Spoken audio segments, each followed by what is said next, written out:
Delmarva. Welcome to another day of Coast Life. We are so happy you joined us. We are your hosts. I'm Paige Marley. I'm Leah Rizzo, and happy Tuesday. Yes. Here we are, another day. Tuesday used to be my trivia night. Ooh. So there's plenty of stuff to do, no matter where you're going, what you're hanging out with. Trivia was that used to be my Tuesday nights. There's always something to do on the Delmarva coast, isn't there? There is. There Now, is. you had a little... You were telling me a little bit before we turned the cameras on about an experience that I think many people have had. Have you ever tried self-tanning? Yes. I've never tried it, and I don't know if after this story I'm going to want to. Probably not. I know. We weren't even going to mention this, but then Leah was like, people want to know they're not alone. So yes, here's what happened. Decided I'm looking a little pale, going into summer. I spray tan often. I don't know what happened, but I'm like, I'm going to spray tan for the summer. Tell me if this has ever happened to you. And you go to spray, and dark spots all over my face. I don't know what happened. Something must have messed up in the tan. So I'm like, it's okay. I'll just try to do the rest of my body. Spilled water on my arm, bent over this way, hit the sink, hair's falling on my shoulders. I'm all streaky. Leah, so like dripping, just tan. Yes. Oh, the color is running away. My hair's still wet, so it's just like streaks down my legs and everything. And it was just... The beauty mishaps, they are real. Part of me wishes I just let it dry that way and came into work today and was just, zebra. And I just been like, hi, do you guys notice anything? Notice anything different about me? Would you have let me walk around in public that way? Or would have you said, like, hey, put some long sleeves on? Cover up your legs. I might have asked what happened. Okay. So actually back in high school, I used to play lacrosse and I was the goalie. Oh. And I remember prom season was always, everybody was getting all dressed up. And because my goalie pads I wore like catcher's gear almost, where it was like a chest pad and then these really long like leg guards, and they had straps that went down the back. So after the sunny days in lacrosse practice, the back of my legs had these really silly tan lines. And I remember I was wearing a dress or something. It might have even been at prom. And I was like just walking around and the person behind me was like, oh my God, what happened? I was like, what do you mean? I didn't know. I was also the goggles tans. Yeah. Oh, they probably thought you had like a spray tan mishap. I think they did. But I was like, what do you mean what happened? So you know what though? If you're gonna spray tan this summer, so prom, you just reminded me of this. I think it was junior prom. I went and got a spray tan, and after I went and got my eyebrows waxed. Don't do that. No. I had white lines. It was so embarrassing. And I don't know why I didn't think to wax and then go get the spray tan. Yeah, So- rather than the tan. But then you try to fix it with foundation, and then you're like orange here. And, You can never color match that way, especially not in high school. It's rough, man. It's rough No. out there. So if you've ever had a beauty mishap, Gosh, let us know. let us know. Hit us up on our socials. You can find us Facebook, Instagram, TikTok. We love to hear them. And I think it makes everybody feel better to know that you're not alone. Yeah. And if you have pictures that you're okay with sharing, I'm not going to ask you to because I wouldn't send my eyebrow mishap photo. But if you're comfortable, If I had one, I definitely we want to laugh with you. Send it our way. But speaking of beauty and trending, we were talking about, life in the 90s. The 90s were like peak nostalgia. Like I think everybody has warm, fuzzy feelings about the 90s. If you were alive. If you were around in the them, 90s, yeah. I know. I just ignore everybody that was born in the year 2000 and up. I'm like, you're not a real person yet. And they're like, I'm 23. And I'm like, no, that can't be right. Is that right? Isn't that crazy? I know. Oh my gosh. Well, we were both 90s babies. Yes. But you're 90s, right? Yes. Okay, cool. Yeah. We're both 90s babies. And so we were thinking back, like, what are things of the 90s that people really love or like maybe you wish would come back, or some things that maybe you didn't wish would come back? What should stay in the 90s? Easy. Super low-rise jeans. Low-rise pants in general. I think the low-rise jeans are making a comeback too. Like I see it on TikTok. It's so weird. It is so surreal. Like I feel like I remember my parents or my mom talking about how funny it was when like 70s, 80s trends were coming back in the early 2000s. She was like, oh my gosh, it's so funny. Like I had clothes like that. And now that I'm seeing it, the early 2000s are really hot right now in the fashion world. And same thing with like late 90s fashion trends. It's all very on brand these days. Yes. And so to see it, it's so embarrassing almost on one hand where you're like, oh my God, we actually wore that. But I do think the low-rise jeans are making a comeback. Not for me. Not for this girl. Yeah, no, me neither. I'm going the high-rise 90s look. The low I will go for the rest of my life is mid-rise. That's the lowest I will go from now. I still remember being in school because low-rise wasn't like low rise. There just were no high rise. Yeah. Everything was low rise, and I mean, sorry, but you probably relate to this. Being in school and you didn't want to. You had to bend over in a very particular way, all in the knees. That's why I hated wearing jeans when I was a kid, because it's like, you can't move. Yeah, you couldn't move. It was all about the stretchy pants. Christina Aguilera could wear them because she was just standing on stage, but they're not, they don't make sense. They weren't for the very real practical. World. No. If you can wear low-rise jeans, though, truthfully, I'm jealous of you and I support you. I wish I could pull it off. 90s music can come back. Yeah, that can come back anytime. That's always fun. The boy bands. Yeah, claw clips are back. Although claw clips used to be what my mom would wear when she was vacuuming. You know, it was a quick pull your hair back. It was just a quick, like a messy bun. Yeah. That's how you did it casually. But now claw clips are in and they're styled. And they are. They're very trendy now. Very cute. Yeah, the little butterfly clips are coming back. Yes. Oh, I know. I love them. But they did not love me back. You know, the curls, the tangled mess of trying to get little butterfly clips out of your hair was. That's the other thing we can leave in the 90s. There was not enough on curly hair, in my opinion. True. I don't think there was a lot on there. We were really all just fending for ourselves and helping each other out. But yeah, I don't think there was enough for that in the 90s. Now there is. I don't think there was either. But kind of speaking again of trends, so those are the 90s trends. We're leaving a lot of them there. There's new trends that are cropping up for the summer. I think one that I had seen that really intrigued me was coastal cowgirl. I love it.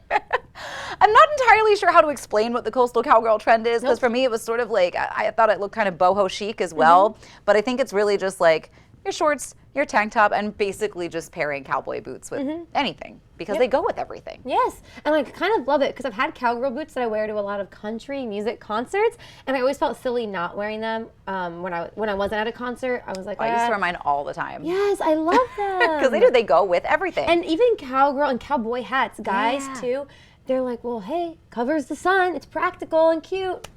I like that. I support it. We love it. Yeah, I think it's cute. Practical. I think I'm still more in like the coastal grandma phase of my life, you know? Always. The cardigans, the glass of wine. Always. I think that's more my summer aesthetic. But we've got a great show for you. We are celebrating our favorite things about the Delmarva Coast. We just wrapped up graduation season, how Shell's Early Learning is celebrating big milestones in people's lives, especially young people's lives. And things are getting intense in Rehoboth Beach. We're talking about one of the biggest competitions of the year happening right there on the sand in Rehoboth. Don't go anywhere. COASTLIFE will be right back. COASTLIFE is brought to you by BB Healthcare, Coastal Comfort Heating and Air Conditioning, Preston Automotive Group, and Shell Brothers. All right, COASTLIFE, I know we all love the beach. It's hot, it's summer. The UV today is like 9 or 10. So great day for a tan, to lay out. We also have to talk about beach safety. I'm not the expert, so I brought in someone who is. This is the captain of the Rehoboth Beach Beach Patrol, Captain Jeff Giles. Thank you so much for being here. You're welcome, Pat. All right, so talking about beach safety, of course, always piques people's interest this time of year. Something that's been in the news, really across our country, though, has been rip currents, sharks, the things you don't want to hear about when you're at the beach. So let's talk rip currents first. How often do those really happen in Rehoboth Beach, and what do you do? Rip currents, that's the ebb and flow of water. So they're always happening. It's just sometimes they form and it gets a little bit, they get stronger and stronger as the way the tide comes in. So there is always rip currents. Major thing about rip current, lifeguards can see them. The trained eye, you can see it. It's actually like, so you can see the way the water floats back out. Usually occurs off of jetties. I always tell everyone, always swim with someone else. If you're going to go in the water and take a dip or something and the water's rough, please go in with someone else or have somebody watching you. Always swim near a lifeguard. And know your limitations. You have to know your limitations, because there's some people, they'll take a raft out, they'll take out a boogie board, and if they fall off that board or raft, then it could be an issue. So we swim with a partner, swim near a lifeguard, and know your limitations. That sounds good to me, definitely. And something else in the news lately too, we're talking about sharks. They have been, I think, in New York. So of course people think it's happening there, it can happen here. Can you debunk some myths about sharks and let us know kind of the odds of us seeing one or encountering one? Right. The sharks do exist. They're around. Most of the sharks, and a lot of the fishermen and the locals will tell you, most of the sharks that are in or near the land are sand sharks. They're not interested in you. The only time that we would have an issue would be, you'll see maybe a bunker, which is like feed fish, and you'll see like splattering in the water. And that might be there's other fish feeding there on those feed fish. And if you swim near that, they might mistake you for a feed fish or one of the larger fishes. But we really don't have that issue. And that's very, very seldom does that happen, that those feed lines actually come toward the shore that get. So we're very safe. Yes. I remember, I believe it was last year, I was paddleboarding in Bethany Beach and saw a shark, and I thought it was following me, and the girl with me said, look in front of you, and there was a little school of fish. She said, he does not want you. Yep. He wants those fish. Yes. Makes sense. Yes. Okay. Yes. Good to know. So everyone take a deep breath. That's right. Okay, good. Also, though, like I mentioned, so the UV today, really all this week, it's 90 degrees. It's UV 10, UV 9. Are you seeing any problems with heat exhaustion, people getting sun poisoning, anything like that? We do get some heat exhaustion on the beach. We have our trained EMTs that we call down to assess the situation and get what they need. It hasn't been too bad lately. We're keeping most people, you have umbrellas, stay hydrated, don't drink that much alcohol, take a dip in the ocean. So we're doing okay. I think we're at the cooler end. When you're on the beach, it's a little better. If you're off the beach, maybe a little worse. Yeah, you get a little breeze when you're on the beach. That makes sense. One last safety thing I want to talk about, actually, because I encountered this last week, unfortunately, when I was on Rehoboth Beach. Kids getting separated from families. Obviously, beach patrol lifeguards, they help when you're in the water, but also you help with some land problems, too. Any safety advice for parents and children? Yeah, for instance, July 4th weekend, I think it was Sunday, July 4th weekend, we had 31 missing kids in one day. Lucky enough, we had 31, everyone was reunited, so that worked out, but 31 in one day. We just asked the parents to really keep an eye out. It is difficult. The beach looks the same all the way down, so when the kids go in the water and they just start to go, it looks the same. So they just start to make their way down, and all of a sudden they're out of sight. Wow. So we just ask everyone to just be diligent, and also we need the public's help, because if you see a little girl or guy walking around and they look like they're lost, just talk to them and walk them to the nearest lifeguard, and we'll take care of it. I was going to ask about that. Growing up, my mom always said, if you get lost, just go find the nearest lifeguard stand and don't move. Is that good advice for kids? That is. Okay, yes, good. Yes. They're Good ready job, Mom. for you. Yes, they're ready. Good. Well, yeah, I remember seeing the lifeguards jump into action last week when I was there, so you all do an incredible job, but don't take my word for it. They are going to prove it themselves coming up this week. So we're going to talk all about a really cool competition that's going on. Don't go anywhere. You're not going to want to miss this. We'll be right back.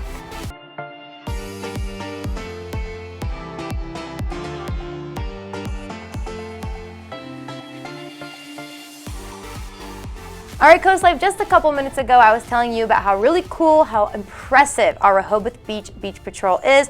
Of course, you don't want to hear it from me all day. That's why I'm bringing back the experts. We have the captain of the Rehoboth Beach Beach Patrol, Jeff Giles, and his daughter, Katie, who used to be a lifeguard as well. Thank you for being here. Yeah, thanks for having us. Of course, of course. So first, just tell us, so you used to be a lifeguard. Tell me a little bit about your experience, your background there. So I was a beach lifeguard for 6 years. I wasn't in Rehoboth, I was in Dewey Beach Patrol, and I did that for 6 years. I just stopped 2 years ago. Okay, fantastic. Yeah. And you are pretty familiar with a big competition coming up. We're talking about USLA. Tell us a little bit about that. That is a really action-packed event happening this week. Yeah, the Mid-Atlantics. So it goes on from, basically from New York, almost down to Virginia Beach. All the beach patrols get together. We have 300 competitors coming to Rehoboth every year. Really great competition, and from land events and sea events. It's outstanding. It really is outstanding. I was there last year, 2022, and it is just nonstop action.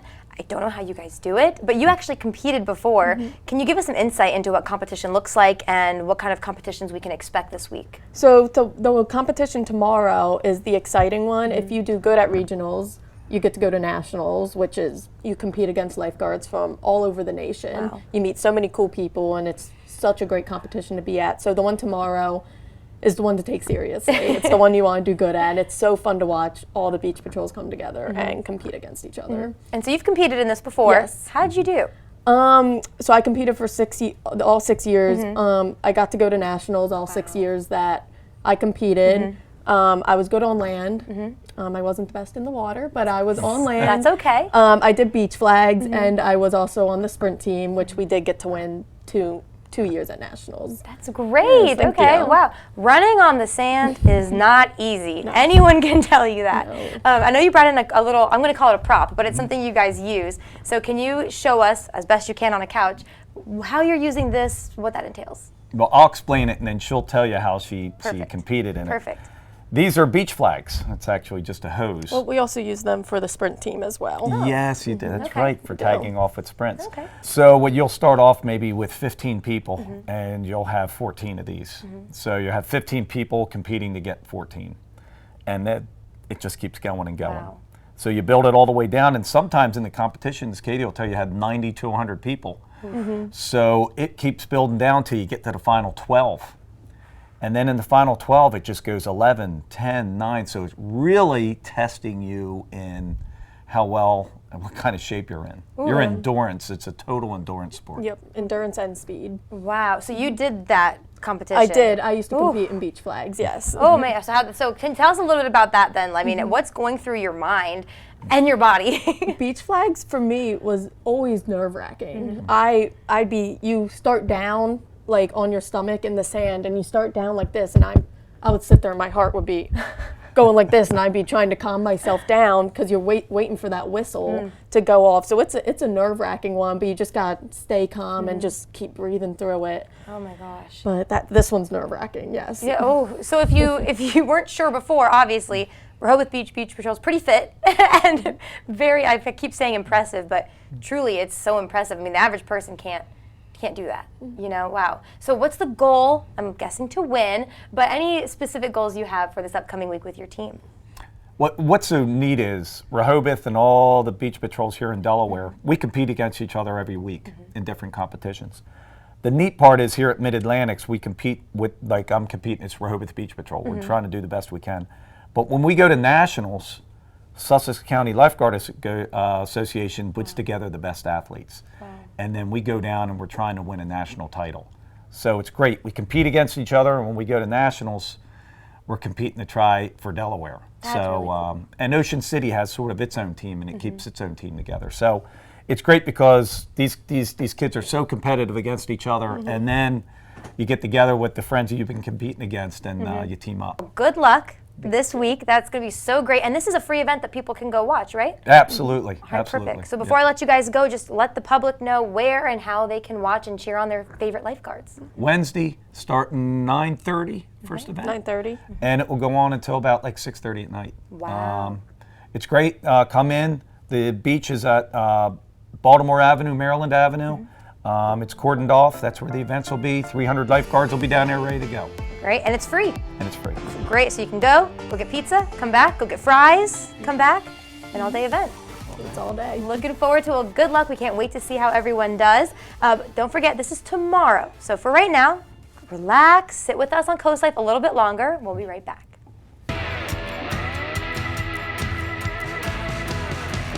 Here on Coast Life, we are always trying to introduce you to really cool people, especially really talented people. That is why today I'm introducing you to Steve Boucher, an amazing musician. Thank you so much for being here. Oh, thanks for having me. Of course. So first, tell us a little bit about your background. We're going to get into some of the really cool stuff you've been doing in a minute, but how did you get started in music? So at an early age, I started, we had music through the house, probably a lot of the 50s and 60s music. And my grandmother played piano, organ, so I'd get a lot of that. And then when I was 10, 11, she bought me a guitar.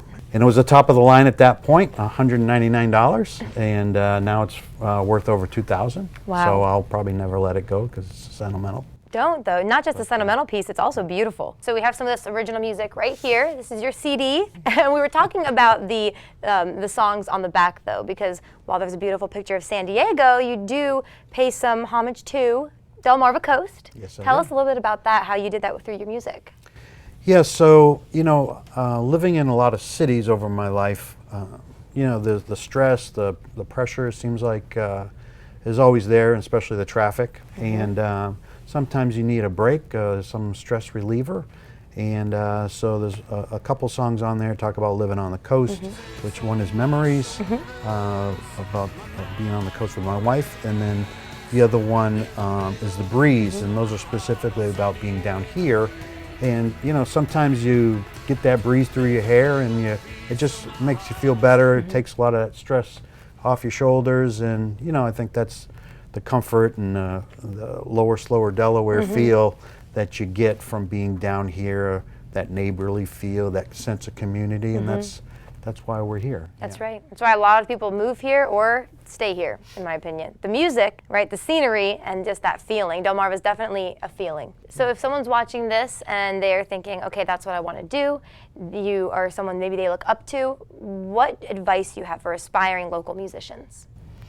I think stay at it, and you know, I'm leaning more towards, I do a lot of corporate and private event work, and that's great, but you know, a lot of times you're playing, you know, somebody else's music, and that's fun. You know, I play a lot of the top hits from yesterday and today, you know, people want to hear that, and I'll be at a convention or a private event, and that's good, but you know, I started mixing some original music, and you know, I recently played the listening room here in Rehoboth. You know, it's just a different experience, people coming to listen to music instead of them going to dinner or to an event and hearing music in the background. Sometimes you're more like the wallpaper, where if they're coming to see you, they're appreciating it, they're there for the music, for the artist, and it's just a different feeling. It's something that I'm just driving in that direction now at that. Yeah. Definitely, there's so many amazing places on the coast to play music, whether it's like you said at dinner, or maybe just getting drinks in the background, or they're coming to listen to you. Correct. Great. So how can we listen to you some more then? Tell us about that. Do you have anything coming up, and where can we listen to your music? Yes. So this Thursday I'll be at Grain on the Rocks. It's up at the ferry terminal. It's probably one of the best views in the Delmarva area. Oh yeah. You know, you just look out and it's just water. You get the ferries. People are having a good time laying back and enjoying some great food and beverage. And I'll be in Philadelphia next week for a couple private events, and then I'll be back at Bethany Blues in Lewis. Great. Playing there on the 26th, I believe. So, you know, I do about 10 shows a month, and probably half of them are local and half of them are on the road. So I try to have that balance, and I'm trying to cut back. I was doing 150 shows, now I'm trying to stay in that 75 range. Okay. You know, so I can get more time spent on original music. That's great. And we can hear you on different apps, you know, Apple, Spotify. Yeah, so Amazon Music, Spotify, yeah. Perfect. Absolutely, all the main sites. And you can go through to my website at steveboucher.com. And you can connect to all of those things and see some videos, some of the studio work I've done.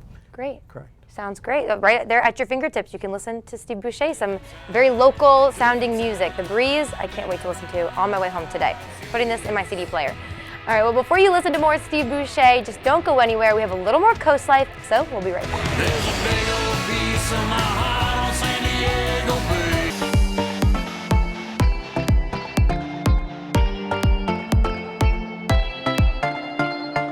All right, so it's Tuesday. You know my favorite part about Tuesday? Is it when we tell everybody to get home safe? Yes, it is. Exactly. You know it. You know it. Tuesdays are our Get Home Safely tips with Seaside Krav Maga in Lewis. This one was really cool. Yeah. Yeah, it's going to be a lot of fun. Well, really the next couple weeks are going to be a lot of fun. We have some insight into what you're going to be seeing. This week, though, today, you're going to learn how to get home safely if someone comes at you with a blunt object. Take a look at this.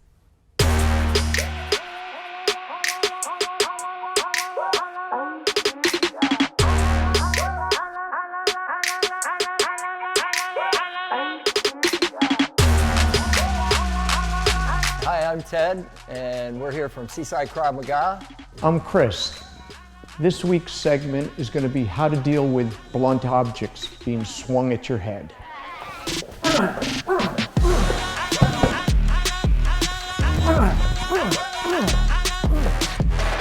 I want your hands to get ahead of your legs. I want you to drive in, because it's important that this catches them here and this here. So, boom! Now, it doesn't have to be this. Could be a hatchet, could be a hammer, could be a beer bottle, a water bottle full. Anything can be a blunt object and be used at you. This defense is for all of it.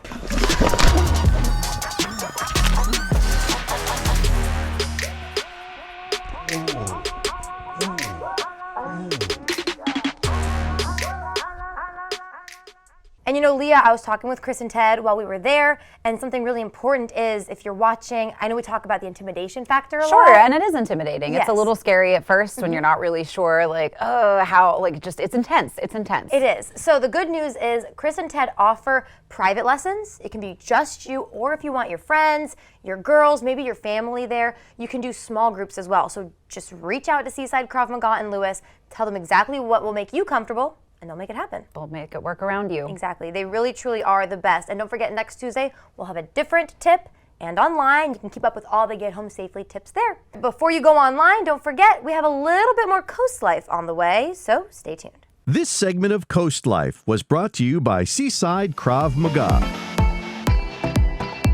Here on Coast Life, we have told you before, we're going to tell you again, we love our friends at Shell's Early Learning. That is because from the babies up to the older kids, they make sure everyone feels special and celebrated all of the time, especially because we just had graduation season. You might be thinking about your high school kids, your college students, but they make sure every student of every age is celebrated during that special time. Take a look.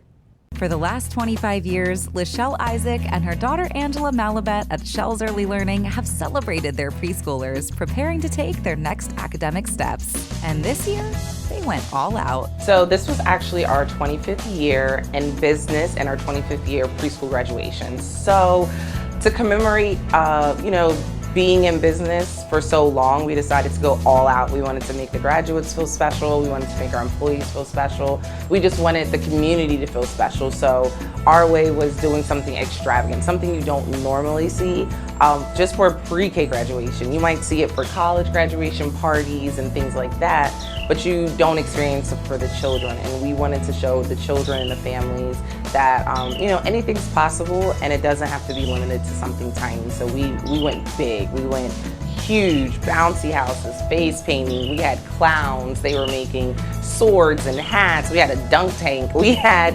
music. We had food. While this isn't typically the type of celebration kids and parents would see from early childcare, that's part of what's made Shell's Early Learning stand out and succeed for the last 25 years. And part of why kids that attend Shell's Early Learning shine so bright. They felt special. They felt extremely special. We had children that normally don't like to be the center of attention or be in front of crowds and stuff, be excited. There was one child specifically, he just cheered and he was so excited, and normally on a day-to-day basis, he's kind of to himself. He's a very shy, quiet child, but to see him, he saw his parents, he saw his family, he was just like, yes! And we were just so happy that he had that burst of emotion because they felt so special. So for the children, it was their time to shine. For the preschoolers, moving on to kindergarten is exciting, but for the staff, graduation is bittersweet. It's sad. I'll say it's sad, but it's a happy sad, I will say that. Because then we get the notes from the parents, or when we talk to the parents about how they're doing in school and everything, a lot of the times we get that they're excelling, that the teachers are shocked that they're reading, that they're shocked at how well-behaved, well-mannered they are, they're shocked at just how much they already know. So the teachers aren't have to start over with them. They're able to give them harder work. Sometimes they're even able to start school sooner. We had a child that graduated and she's already reading books. She's actually already reading books and she hasn't even started school yet. So it's a sad, but it's a happy sad because it's like we've put so much into them, whether it's for 2-3 months or whether it's been for the 5 years that they've been at our program. Just as attendance at Shell's Early Learning is becoming multi-generational, family is at the heart of everything they do. For Lachelle Isaac, graduation day is always a favorite. I think the best part of the last 25 years is this day here, graduation. Just watching the children learn and grow, and also, which we don't talk much about, is watching my teachers. It's my teachers that make this happen. And to watch them work with the children and watch the children fall into them, I think it's always gives me chills. I always shed a little tear on this particular day. A lot of love and creativity made this year's preschool graduation extra special. So one of my teachers, yes, she did. She graduated from college for like the second time. She now has her bachelor's degree. And she sent me a picture. It was like, Miss Lachelle, I did it. I'm like, oh my gosh, one of my veteran teachers, and she's been with me, oh God, since high school and stuff like that. And she sent me her picture. And when I saw her picture and I started looking on, looking for decorations and stuff, I came across this, and I thought it would be wonderful for the children to actually show what they did and do something different. Because when I graduated, I wasn't allowed to do this, but we wasn't allowed to decorate our caps and stuff. So that's the reason why I decided to pull this out, and the teachers didn't even know I was going to have this for them.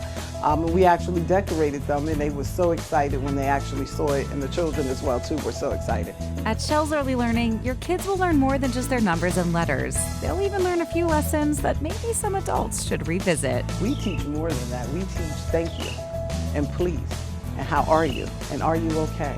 We teach them how to express their feelings, okay? How to say yes, how to say no, how to say that hurts, how to say don't talk to me like that, how to say I want to play with her and not him, and be okay with that. We allow the children to express themselves, and we teach them more than ABCs and 1, 2, 3. We teach them just how to be nice to each other and love each other.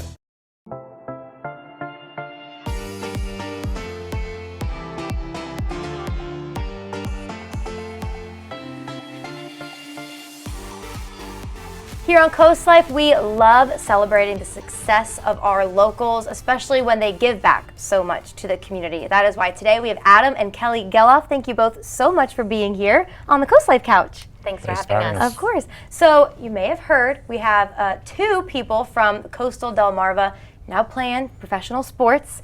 They happen to be your sons. Can you just tell us a little bit about them, their success in sports, and then we're really going to dive into what you do for the community. Great. Well, our coach and dad, I think, can start on that one. Okay, yes. So I guess just being a parent, like many parents, got involved with coaching, whether it was YMCA basketball or baseball, found that they had a knack for playing baseball, started a little travel ball organization with someone from Surf Bagel Bombers, and it kind of hit the ground running and was a vehicle for them and for a lot of kids to use baseball to keep playing, whether it's play well in high school, play well in Little League, or go on to play in college and now pro. Definitely. So let's talk pro a little bit. Can you tell us a little bit about your sons and the reason why we have some Dodgers gear here with us today? Our youngest was just drafted the other night, so he's just been drafted, hasn't finalized everything until he heads on out to wherever they have him going, whether it's going to be LA or where their training facility is in Arizona. He'll be getting the scoop on that soon to hopefully finalize everything. Wow. So that was a big moment for our family to be together and have him drafted in the 2nd round at the 60th pick, just as his brother was 2 years ago, 60th pick, 2nd round, and we were together for Zach as well. That is so incredible. So I know they are not here today, but could you kind of tell us what you think, maybe speaking with them, what's going through their mind? Like you said, both 60th, pick and both 2nd round, you said, right? Yeah. Just incredible how that works out even years apart. So as parents, them as brothers, what was going through the family's mind? Well, I guess we should start that they are super tight and they're very supportive of each other. Zach's a great role model for his brother in paving the way on how to do things the right way. And by the same token, Jake is very self-motivated, and his success, I think, keeps driving his brother to push for greater and greater things. So they support each other going through, and it's fun to see and be around them.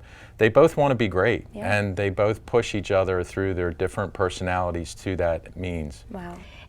Is just so great to have that really true competitive nature, but with love behind it. I feel like that helps them both be the best that they can be. Right, and like you said, it is such a competitive career, a lot of eyes on both of your kids. Does it give you some peace of mind knowing that, okay, Zach's been through it, he's still going through it, he'll be able to really be there for Jake? They're such a great resource for each other. They train together. And then, you know, baseball's a tough game. And there's a lot of losing, there's a lot of failure. And, you know, what is, I guess maybe doesn't go said as much as, but, you know, like the minor league role when you're out there on the road in Texas and you're 0 for 3, no matter how good you are, you get kicked in the face with failure. And being able to see the big picture is a big part of being able to be successful. And Zach and Jake can share that together, and that's a big help for them. Wow. And you know, you were mentioning big picture, right? So before we started rolling, we were talking too about the importance of sports and how you all give back to the community. Can you just tell us a little bit about the importance of teamwork and sports and how you are hoping to convey that into our local community? With regard to giving back to the community, that is something that has been really important to our family. You know, since we had children, even before we had children, we've volunteered within the community.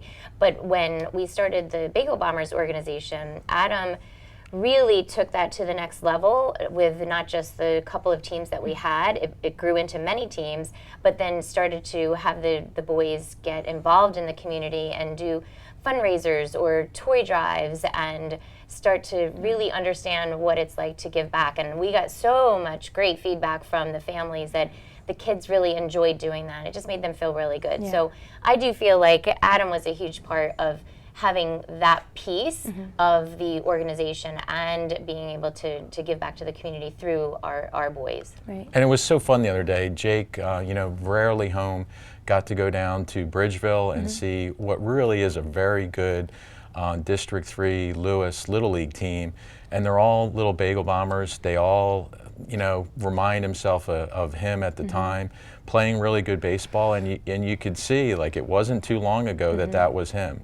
And the success that he's had, you know, not even at the LA Dodger professional level, but just going to college and being a high achiever in school was part of that journey, and seeing that it seems like it's still growing was really rewarding for him. I think he enjoyed seeing all those kids and how well they played. Definitely. And Jake definitely took it to a new level, the academic piece. I don't know if you all would have seen, I know I'm so proud of it, in that he kept his grades up, had the highest GPA on the baseball team at the University of Virginia multiple times, and this year was the academic All-American for all of D1 baseball, which is, it's a team, but he was top of the team, if you will. And that is not easy. No. And I was just, we were both just so incredibly proud of him for that. Oh, you definitely should be. I mean, any student athlete knows that's difficult to balance both. So that's very impressive that he was able to do that. And like you said, I'm sure you're just proud parents that he could do both. As you can tell, we're just sitting here smiling. No, I'm just so happy. I mean, you should be. Now's the time. Well, thank you for sharing your story with us. You have so much local support. A lot of locals are going to be Dodgers fans now, you know, so sorry, get rid of your Nats gear. Who has Phillies gear anyway? You know what I mean? So get rid of all that, because blue's the color we're rocking this summer. And thank you for all you do with the community too. It's really incredible. Before I let you guys go, I just want to know, as a coach, as parents, any advice you have for any young athletes watching right now? I think keep it fun. I think as parents, we want to see that our kids, you know, put in the extra work, and certainly Jake and Zach have done that.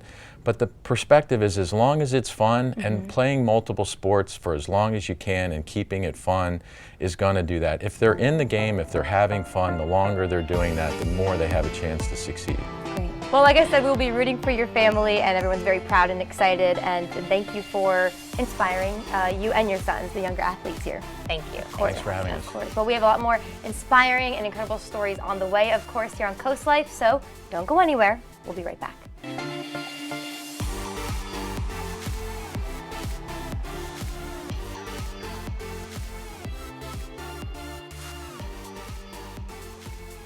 All right, everybody. Well, thank you for joining us on Coast Life today. But of course, 5 o'clock always seems to sneak up on us. Before I let you go, I just want to recap a couple things with you. It's important you do not forget you can get private lessons at Seaside Krav Maga in Lewis. If you have been curious, if you've been wanting to take self-defense, or as they call it, self-protection classes, we really can tell you how amazing and helpful they are. So, by yourself, with your group of girls, they offer whatever you need and whatever will make you comfortable. Chris and Ted really will get you prepared for anything.